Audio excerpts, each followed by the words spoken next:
नमस्कार, खबरों की खबर में आपका स्वागत है। आज देश के प्रधानमंत्री नरेंद्र मोदी का जन्मदिन है और पूरा देश इसे मना भी रहा है।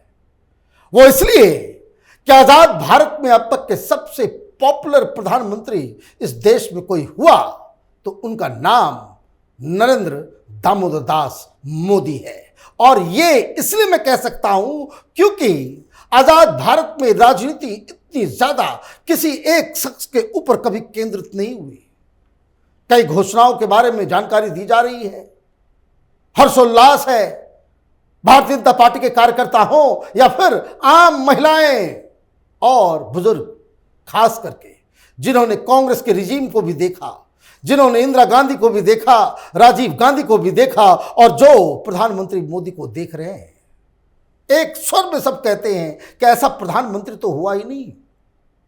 और इनकी पॉपुलैरिटी न सिर्फ मीडिया, सोशल मीडिया या फिर लोगों के बीच है। इंटरनेशनल एजेंसियां जब कभी भी हिंदुस्तान में सर्वेस करती हैं, उनको यकीन नहीं होता है कि 9-10 साल से कोई व्यक्ति प्रधानमंत्री बना हुआ हो और उसके खिलाफ कोई मुद्दा ना हो। और तो और उसकी पॉपुलैरिटी रेटिंग 60-70% से ऊपर। दुनिया में अगर कोई भी बड़े लोकतंत्र की अगर बात करें तो दुनिया में आज प्रधानमंत्री मोदी से ज्यादा पॉपुलर अपने देश में कोई भी प्रधानमंत्री या राष्ट्रपति नहीं है।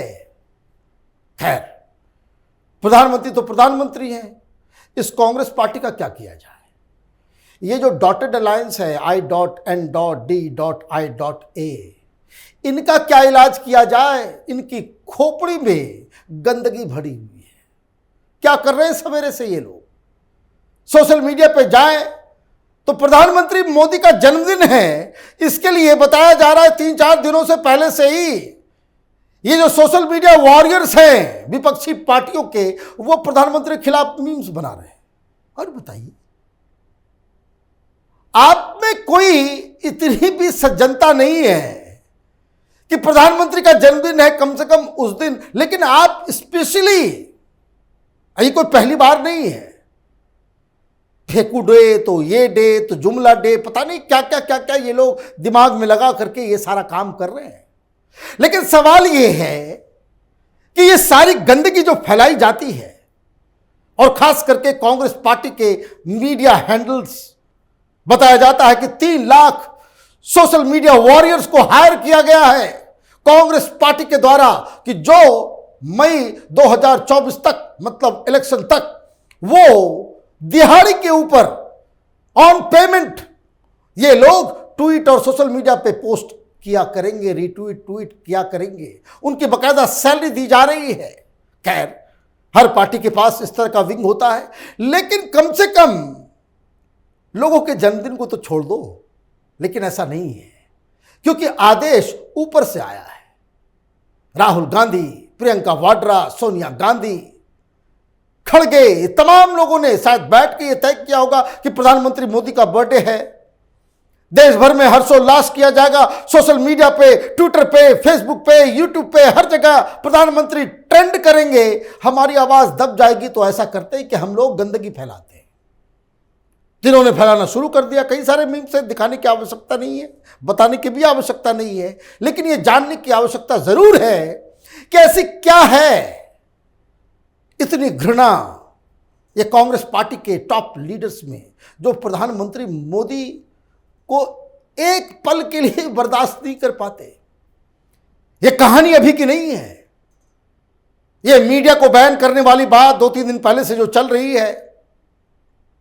भाई, प्रधानमंत्री मोदी के पीछे कांग्रेसी दलाल पत्रकार, जो आजकल जिनकी दुकानें बंद हो गई, टेलीविजन चैनलों से उनको बाहर कर दिया गया, इनका धंधा ही यही था। 2002 के बाद से प्रधानमंत्री को इन लोगों ने विलन बनाने की कोशिश की। लगातार कोशिश जारी रही। कुछ भी छोटी मोटी चीज होती थी, दिल्ली से पत्रकार गुजरात में जाकर के बैठे रहते थे कि भाई प्रधानमंत्री मोदी, उस समय वो चीफ मिनिस्टर थे, कहां हल्की सी वो गलती होती उसको हाईलाइट किया जाए। शायद उनको ये बात समझ में आ चुका था कि 2014 आते आते प्रधानमंत्री मोदी देश के लिए वो एक बड़े लीडर के रूप में उभरेंगे, इसलिए साजिशें रची जा रही थी। ये क्रिएट किया गया ये माहौल कि लोकल लीडर है। 2014 से पहले प्रधानमंत्री मोदी के बारे में अगर कोई कहता कि भाई वो देश के प्रधानमंत्री बनने वाले हैं और भारतीय जनता पार्टी को बहुमत आ जाएगा, तो लोग हंसते थे। हम लोग भी उस समय पत्रकारिता करते थे।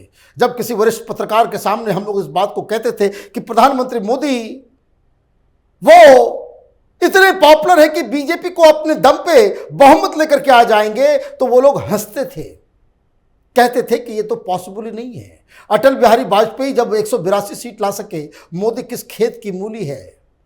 अकेले भारतीय जनता पार्टी इस देश में कभी बहुमत नहीं ला सकती। क्यों नहीं ला सकती? क्योंकि बिना मुसलमान के हिंदुस्तान में कोई चुनाव नहीं जीत सकता। ये आधार था। ये पत्रकार इसलिए छिटपटाते हैं, ये दलाल पत्रकारों को जो जत्था है, ये जीवन भर यही सीखा। ये तमाम वामपंथियों ने इनके दिमाग में ये कूड़ा डाल दिया कि बिना मुसलमान के वोट के देश में कोई बहुमत की सरकार नहीं बना सकता। बन गई सरकार, और जब बन गई तब से ये लोग पागल हो गए। मैं बहुत ही सही तरीके से बता रहा हूं, ये पागल हो गए क्योंकि अब तक जो इनका ज्ञान था, जो एनालिसिस करने का तरीका था, जो सोचने का तरीका था, उस पे बुलडोजर चल गया। जड़ से ही इनको पता चल गया कि ये कितने फेक थे। पद्मश्री मिलता था इनको, बड़े बड़े पत्रकार बने हुए थे। ये बेसिक अंडरस्टैंडिंग में ये भूल गए कि देश किसी एक जाति, एक वर्ग, किसी एक धर्म के आधार पे ये डेमोक्रेसी वो बंधक में नहीं बंधी हुई थी।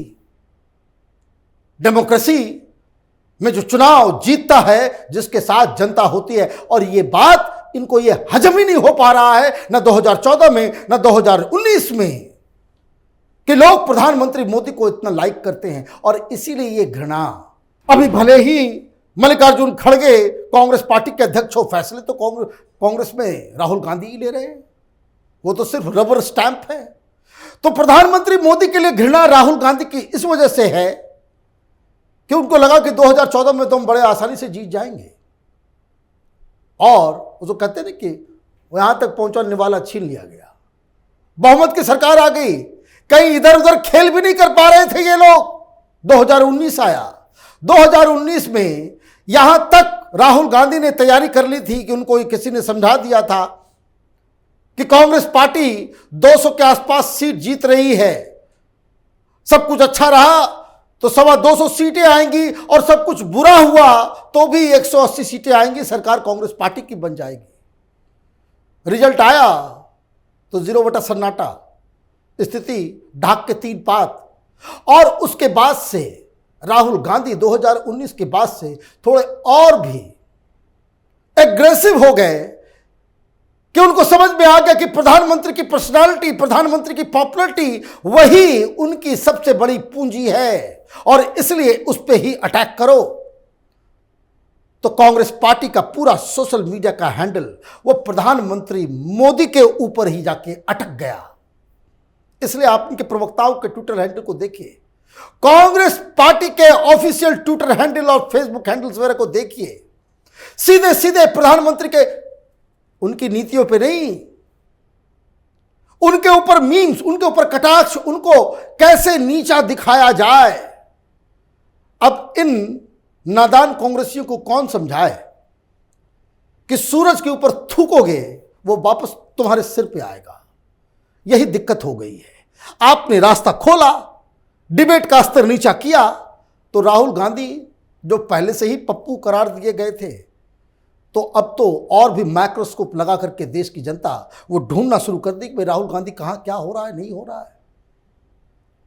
इन पत्रकारों को किस लिए बैन किया गया? वो इसलिए कि राहुल गांधी ने करोड़ों, कांग्रेस पार्टी ने करोड़ों, सैकड़ों करोड़ रुपए खर्च कर चुकी है राहुल गांधी के इमेज को सुधारने के लिए, कि कोई बहुत ही दिक्कत क्या है आप समझिए। प्रधानमंत्री ने शादी नहीं की, उनका परिवार नहीं है। योगी आदित्यनाथ ने शादी नहीं की, परिवार नहीं है। लोग उनको समझते हैं धर्मात्मा, लोग समझते हैं उनको कि योगी है, ये सिर्फ देश के लिए काम करते हैं, देश के लिए जीते हैं। राहुल गांधी भी शादीशुदा है। अब राहुल गांधी भी शादीशुदा नहीं है, लेकिन क्या कहानी है, लोग समझते हैं कि ये तो थाईलैंड जाता है, ये जो है सत्ता का भूखा है, तमाम तरह की चीजें राहुल गांधी के बारे में लोगों के दिमाग में। आप इससे कैसे लड़ोगे? तो आप अपनी लकीर बड़ी नहीं कर सकते, तो आपने क्या सोच लिया कि यही मौका है प्रधानमंत्री मोदी की लकीर मिटाने की। आपने पर्सनल अटैक शुरू कर दिया। और दुख होता है जब किसी के जन्मदिन के ऊपर कम से कम इतनी पॉलिटिकल कटसी होनी चाहिए विपक्षी नेताओं के बीच भी। हम लोगों ने पहले भी इस तरह के कॉम्पिटिशन्स देखे हैं। कभी प्रधानमंत्री अटल बिहारी वाजपेयी के जन्मदिन के ऊपर किसी विपक्ष की तरफ से इस तरह का कटाक्ष नहीं होता था, या फिर चाहे वो पीवी नरसिम्हा राव हो, इंदिरा गांधी हो, राजीव गांधी हो, जन्मदिनों पे तस्वीरें आती थी, अखबार में खबरें छपती थी, बधाई संदेश दिया गया। आज ये बंद है। क्यों बंद है? ये सोनिया गांधी, राहुल गांधी और उसके चट्टे बट्टों ने प्रधानमंत्री मोदी के खिलाफ 2002 से ही साजिश रचना शुरू कर दिया था, और उसको अपमानित करने के लिए पता नहीं क्या क्या करने के लिए। अभी कहते हैं कि भाई विपक्ष के ऊपर ईडी सीबीआई लगा दिया गया है। भाई कौन भूल सकता है कि इसी तरह के फेक केसेस में इन लोगों के ऊपर तो कोर्ट इन्हें जेल भेज रही है, सजा मिल रही है। इन लोगों ने तो जुर्म किया, पाप किया, घोटाले किए। अमित शाह को किस लिए दरबदर किया गया था? क्यों किया गया था? उस केस का क्या हुआ?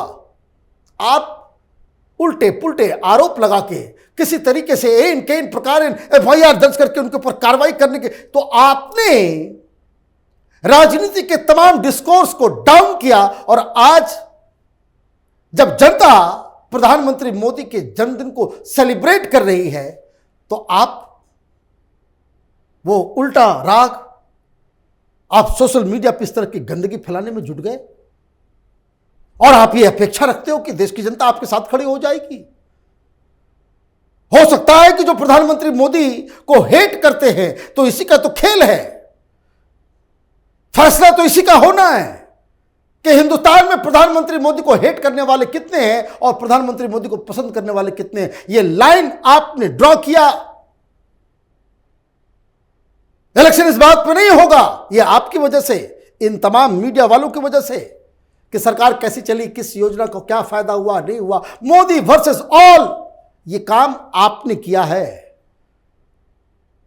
तो अगर मोदी वर्सेस ऑल होना है, और आज जिस तरीके से जगह जगह से तस्वीरें और खबरें आ रही है, तो इसे साफ साफ लग रहा है कि देश की जनता प्रधानमंत्री मोदी के साथ 2014 में थी, 2019 में थी, और 2023 में भी है, और यही 2024 में भी साथ में रहेगी।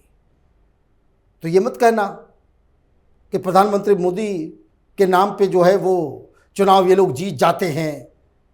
यह मत कहना कि यहां पे जो है एक व्यक्ति का चेहरा दिखा करके बीजेपी चुनाव जीत जाती है।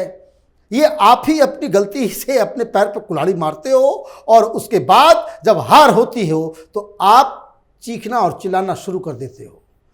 कांग्रेस पार्टी, विपक्षी पार्टियों ने आज प्रधानमंत्री मोदी के जन्मदिन पे जो गंदगी फैलाई है, उसकी निंदा हर किसी को करनी चाहिए। आप देखते रहिए कैपिटल टीवी। हमारे वीडियोस को लाइक कीजिए, शेयर कीजिए, और हमारे चैनल को सब्सक्राइब कीजिए। धन्यवाद।